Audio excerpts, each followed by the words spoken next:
Hello, we are 1inch. My name is Edward, and for those who are not familiar with us, we are just the largest DEX aggregator and the most efficient DEX aggregator across all EVM networks. Not all, but it will be soon all, I hope.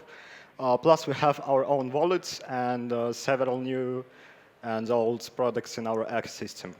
So, quick introduction. We will have a quick introduction, technical but not too deep dive. Then Evgeny will tell a section on business applications and some exciting bonus content for you. Our journey with Dune began back in November 2019. Yeah, November 2019, where 1inch started experiencing significant growth, and we needed robust protocol analytics. Our internal analytics built weren't sufficient, plus we wanted our data to be both public and verifiable. That's when Anton, our co-founder, discovered Dune. Created our first dashboard. Left on the slides, you can see that dashboard, bringing back old good memories of old Dune interface. So, could you give me a little bit of water, please? Yeah, I'm sorry. So, I'm sure you remember those early days when we'll all figure out how to make sense of on-chain data.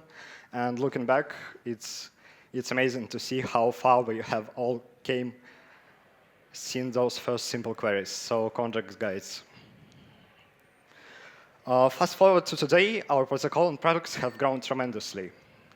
And as you can see from the numbers on the slides, our metrics, users, loads, and team has expanded significantly. The depth of analytics question has increased exponentially. With such growth, we just needed a scalable analytics solution that could fit our evolving needs. This brings us to the question, why did we not only choose Dune, but decided to deepen our partnership? So, just some key points. When it comes to raw blockchain data, Dune provides accurate, comprehensive on-chain data in near real time. It's quite obvious, and it's very important.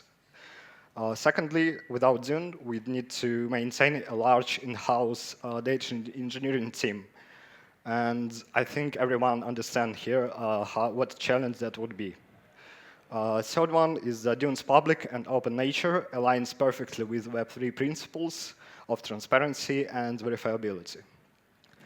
And four, beyond the data engineering team, maintaining infrastructure will be just substantial operational complexity. So working with Dune, we just can focus on what we can do best, just build and analyze our protocol. So, analytics challenge. Actually, we had dozens of tech challenges, and it's a shame that we have only 20 minutes for our speech. I would love to talk more about tech problems like for hours that we have been solved, but it is how it is. So we will try to keep it simple. We have picked a couple of major challenges to not to overwhelm you, and let's discuss them. So, first challenge. Our router is the most gas efficient in the space, which is crucial on Ethereum, where transactions can be extremely expensive, and it really matters for users, every unit of gas. We are talking about significant savings here. You can also verify this through this link, gas comparison. Secondly, we optimize and compress literally every byte of possible information, which makes many analytics-related and processing stuff quite complex and tricky. Unlike other protocols, we just don't emit standard events like swap or other events with token amounts, and don't include information like for analytics purposes in call data or in events. So as a result, our input call data for many methods requires quite tricky decoding.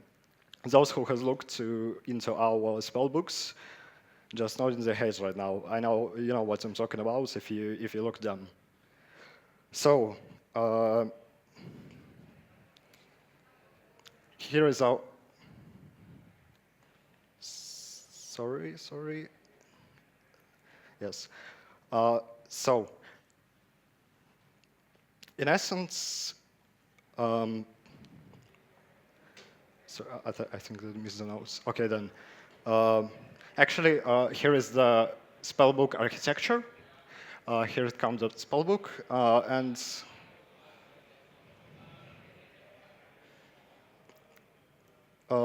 in essence, it's an open repository for DBT data models managed by Dune team. Thank you guys for that. Where you can build your data marts. For those who's unfamiliar with DBT, it's just a standard framework for managing SQL models with dependency building, modular version controls, and automating testing and stuff like that. So basically bringing the software engineering best practices to analytics. The key advantages of using spellbooks is first is Git reproducible, enough said here. Significant reduction in code duplication across the Dune app through simplified reusable models. And important part is optimized query processing. We use various techniques like macrosys, multi-staging models, pre-materializations, dynamic configs for SQL generation, etc., and a lot more. And finally, this is a single source of truth, one unified location where anyone can examine both logic and changes. So it's fully open to everyone. It's very cool because it's a public repository and literally everyone can verify it. So this is our lineage diagram. I hope it makes perfect sense, but not at first glance. Actually, don't worry if you can't read it, neither could we. OK, let's go further. As top metric we follow, the top metric we follow is accurate volume calculation. We do really follow volume. And there is some crucial and critical aspects. We have developed our own methodology that differs from standard approaches like implemented in DexTrace, for example. I don't know if someone familiar with the DexTrace table. So give me a minute. So how we do that? First of all, we capture all token transfers within a transaction or within a call. Second, we filter token transfers involving user interactions. That's a very important part. Then we apply several heuristics, and finally, we select the maximum amount from these filtered transfers denominated in USD. This is how we calculate volume. You can ask why is this crucial, and we've prepared a couple of examples. So here is the, I don't know if you can read it actually, but here is just a simple swap with $50K to some coin Pola. And amount in call data shows $8 quadrillion. So it's like 200 times higher than the United States national debt. So can you imagine that really huge number? And the second example is here. It's just a DGAN behavior. It's just a swap for $200K, as far as I remember, but OK. You can treat it, but there are a lot of transfers, like for tens of millions of dollars, because due to flash loan, and it's quite a frequent case of the DGAN behavior with MEF, front running, and flash loans. So if you will just take a transfer, maximum transfer, the volume of the transaction will be $50 million, but it's not. So that's why we developed our own approach. And here it comes. Our 1-inch swaps, single entrance point for whole 1-inch protocol analytics. And now I will hand over to Evgeny. He will tell you about business applications. So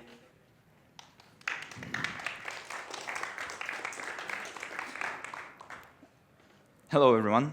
My name is Evgeny. Thank you, Ed. Before introduction of 1-inch swaps into our lineage, because our technical infrastructure of 1inch, our architecture is so complex. We have so many different router versions, and they're all efficient. As Edward said, we don't emit events, and we have multiple methods on each version. And in the end, this is good for user because they get the most efficient swap. But it's a pain in the ass for analysts because we have to parse it somehow. Before introduction of 1inch swaps, our queries could easily take like 20 minutes of time of execution time, and they could easily span 900 lines of code. But with introduction, it's actually all gone now. We had to, before 1inch swaps, we had to copy-paste a lot of legacy code between each ad hoc query. And it was often very prone to mistakes, to typos. Mistakenly, we could get previous code versions, and our logic for coverage of each specific method could change from one request to another. But now we have a single source of truth. It has complete protocol coverage, and we can now avoid any code duplication. And also because this table is materialized, we have a tenfold increase in efficiency. I'm talking about sub-second query execution time on large clusters, depending on Dune, depending on how loaded is Dune now. And we also have a uniform data structure. It's extremely simple, and before 1inch swaps, only we analysts could make sense of our queries, but now, when it's just a simple select from 1inch swaps, actually even our marketing can make analytics right now. And this opens a lot of new possibilities, because the time of execution is instant. We can dive infinitely deeper into analytics because we don't have any technical constraints now. We are completely free to do everything we want, and I think it's a okay nature for all the data analysts and data science teams. If we see data, we want to dig down, we want to understand everything, and we want to make a lot of complex stuff, a lot of complex visualizations or analytics. But we, in the end, we want it to be used. Because we are supporting departments. We need to support our business, we need to support our team. And if it's not used, then our work it doesn't make any sense. And in order to satisfy both parties, both clients, both who need a top-down approach, a top-down view of our general metrics, or the curious ones who want to dive deeper, we implement hierarchical approach in our dashboards. This is the pyramid structure.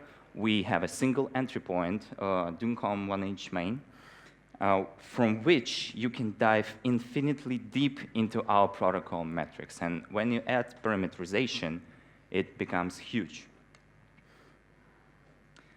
Giving some examples on how this data is used. For example, for our business department, it became a single, powerful decision-making tool. They can now make data-informed decisions because we basically force them to use our boards in the way they are designed right now. We force them to go to dashboards, so we try to minimize the amount of ad hoc requests. And because they have a quick access, they can actually analyze from any angle themselves. We don't have to make additional analysis in most of the cases, like 95% of the cases.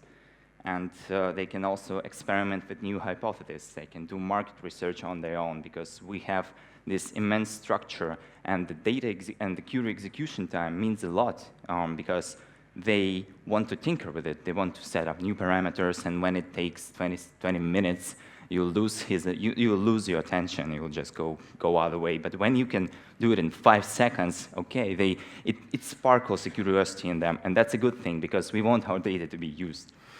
Our marketing team can analyze user base effectively, and they can analyze the efficiency of marketing campaigns. They can analyze what works and what doesn't, and this is a powerful tool in partnership. For example, when we decide whether we need to do one marketing campaign or not, they used to go to us again, hey, analysts, we want to understand some numbers, but we basically we don't talk to them anymore because they can do it themselves.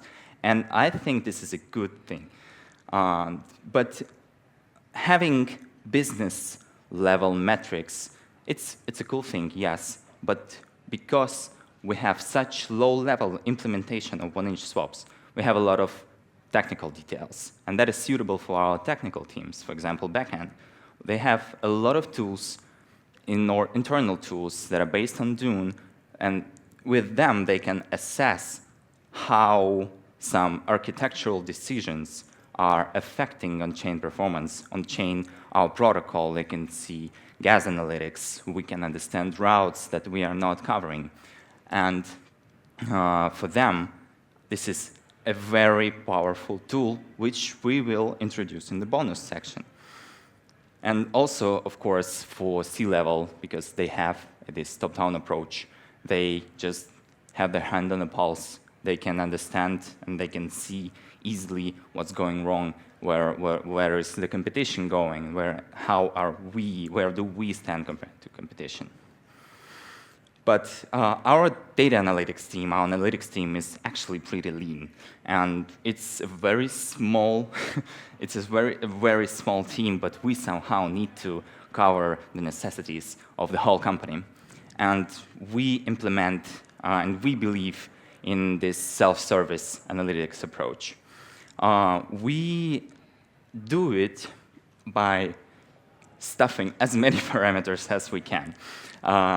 It's one of the way we do them. So as you can see in this user-based analytics, this was an ad hoc request, and we get a lot of requests regarding our user base, but from different perspectives. And by adding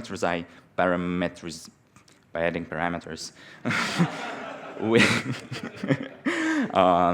we can give them angles so they can watch it themselves. And this is extremely important when you only have 5 people to cover the needs of more than 100 people. And if we have a frequent ad hoc, we do like first level analysis. If it takes more than 5 minutes, we understand, okay, this needs to be generalized. We need to make a board. We need to add parameters. We need to give them the instrument, but we don't want to be the instrument ourselves. We want them to work themselves. And we noticed that it had a very interesting side effects in terms of knowledge sharing between teams, because they were independently searching for answers to their BD questions or technical questions.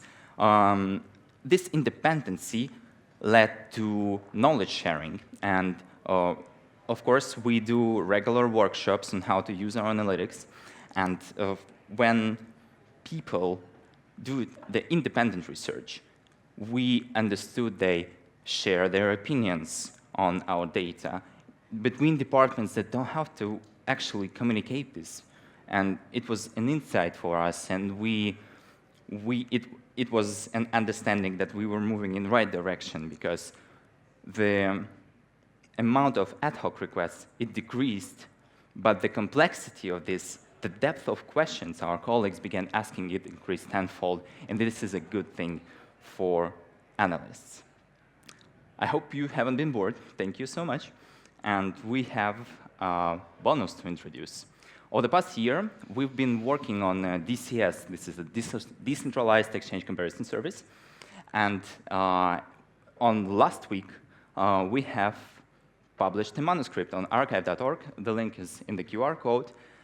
There, we describe, on 24 pages, we describe the results of our study, where we compare 102 million transactions and see how they perform across DeFi swap products. We compare 1-inch Classic, 1-inch Fusion, we compare Classic and Intense systems. And this is actually a pretty interesting reading, and yes, I suggest you take a look at it.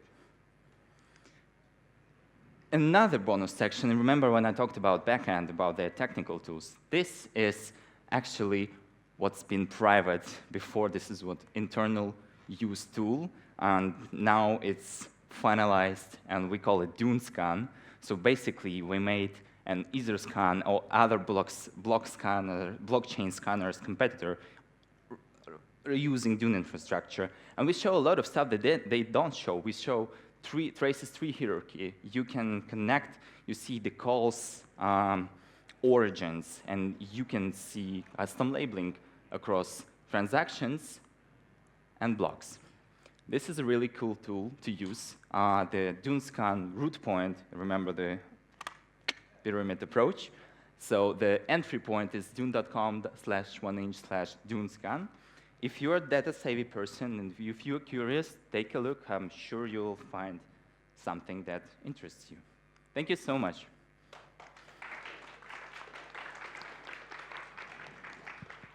Thank you, guys. You guys are crazy. Like, you're cooking up so many things as a very lean team.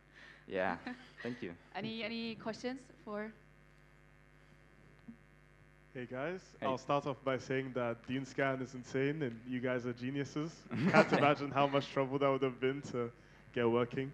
But my question was, I'm curious for an example of one maybe question that the BD team would usually solve using the dashboard. Like, would it be maybe a case where, you know, they're trying to figure out who to target next, and like could you give an example of one dashboard that would help them with that, or like something that's happened recently? Because I'm just kind of curious about, yeah, what the day-to-day is like.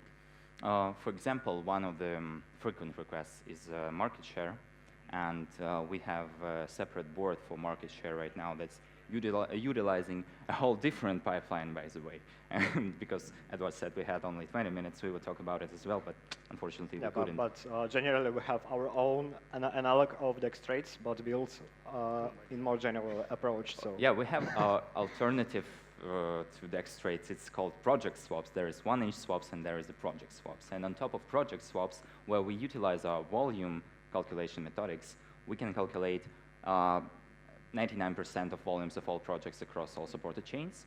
And with this, we can get an objective and biased view on market share. And the example of BD question is that, hey, how is classic, 1-inch classic performing amongst the competition? And you have to compare not just protocols like Uniswap. They have Uniswap and they have Uniswap X, and these volumes are mixed, and you have to compare apples to apples. And we can separate them because we have project swaps. And this is an example of BD requests, so they can get a market share view that is correct in our opinion. That's comparing between what needs to be compared. And with parameterization, they can view on many chains, many different products. They can see front-end volumes for whole protocols. So we can just compare intent system or just user limits. So, and this is very flexible for them because they understand, okay, what of our products needs to, what area should they focus on, and what chain should they focus on, or how they can understand the competition better. Thank you. I think we can say more because of the NDA stuff. So that was enough, I think, for that question. Now I want to know more. Just kidding. Okay, I think we have another question. Cool. Yeah, thank you very much for the talk. Very impressive, and we share your thoughts on like the usefulness of Dune analytics for business intelligence. It's really cool to see how we can all work together on this platform. I had a question on the paper that you the bonus slides. I just went over it. Just wondering why you're comparing 1-inch fusion with Uniswap X and not looking at CowSwap as well. Is there a specific reason for that? There is some reasons. They're more like technical aspects. Actually, we have in plans to include CowSwap, but not yet. Just not yet. That's it. But we are interested to see the results with CowSwap. And actively work on it. Nice. Any more questions? I have a question. Yeah. What's the hardest project that you've done so far out of everything? You like shipped so many things, right? You're constantly cooking, but what's one thing that sticks out to you that was like the hardest to achieve? Well, I think the DCS is the hardest Okay. part. Yeah. For me as well, as a core developer, I had to I had a lot of challenges in terms of backend development. So yeah, I think the most one through this year. It took us 1 year to develop. Wow, Yes. that's like 10 years in real time. Nice, nice. Thank you, guys. Thank you. Thank you.